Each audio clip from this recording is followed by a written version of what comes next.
তুমি কে আমি কে তুমি কে আমি কে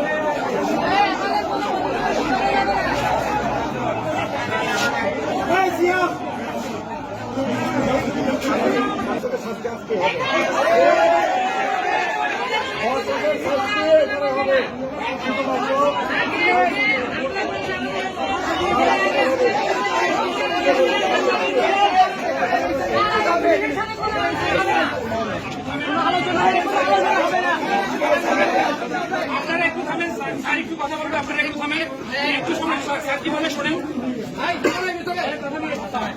একটু একটু হ্যাঁ, আপনারা যদি সবাই কথা বলেন আমি তো শুনতে পাবো না, তাই না?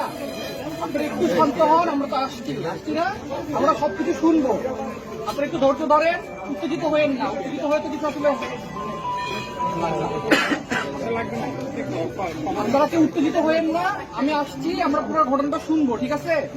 আপনারা শান্ত হন। এখন আপনাদের পক্ষে আমি একটু কথা বলবো স্যারের সাথে, ঠিক আছে? আমি সবাই রাজি আছেন তো?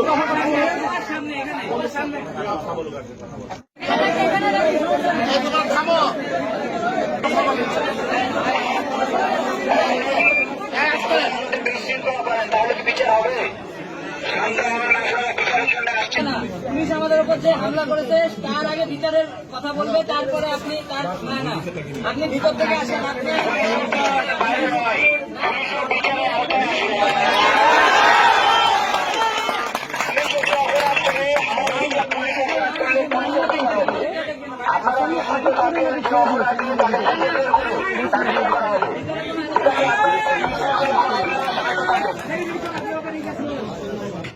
দর্শককে ধরি না আনা পর্যন্ত আমরা এখানেই থাকবো। দুইটা দিন যাবে, আমি বাদী হয়ে মামলা দেবো, মামলার কাজ চলতে বাদী হয়ে আমি মামলা দিচ্ছি। শান্তি সময়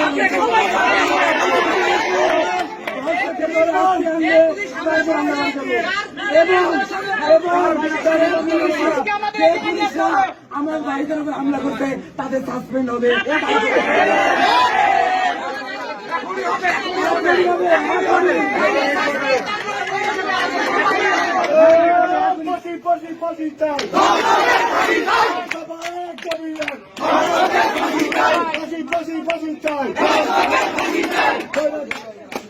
দর্শকের কালো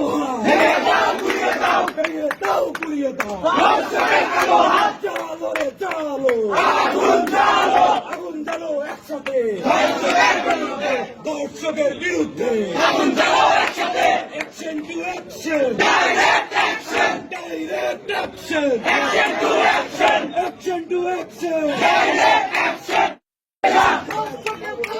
ভেঙে দাও গুড়িয়ে দাও, ভেঙে দাও গুড়িয়ে দাও।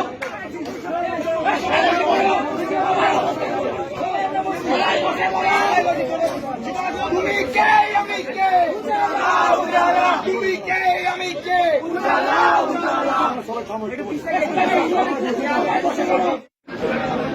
যে পক্ষ নেবে কেউ ধরছ।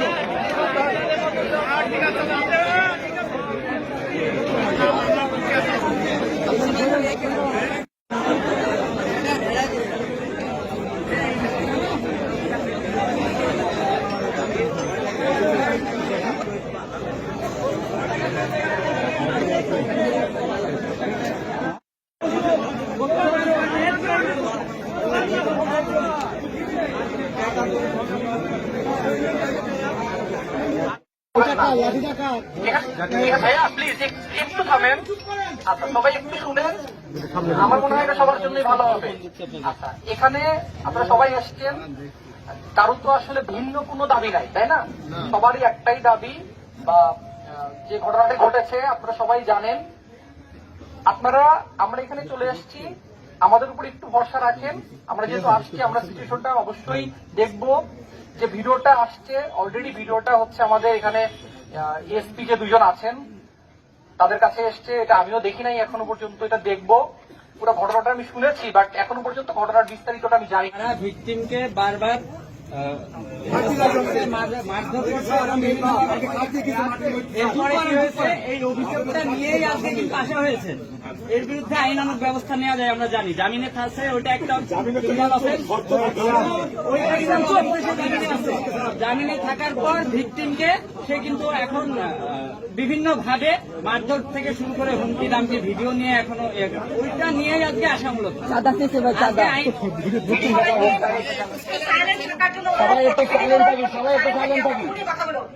মিটিং থাকা অবস্থায় একজন ভদ্রলোক আসে, ভদ্রলোক এসে বলেন যে ভাই আমাকে আপনার সাথে কিছু কথা বলার ছিল।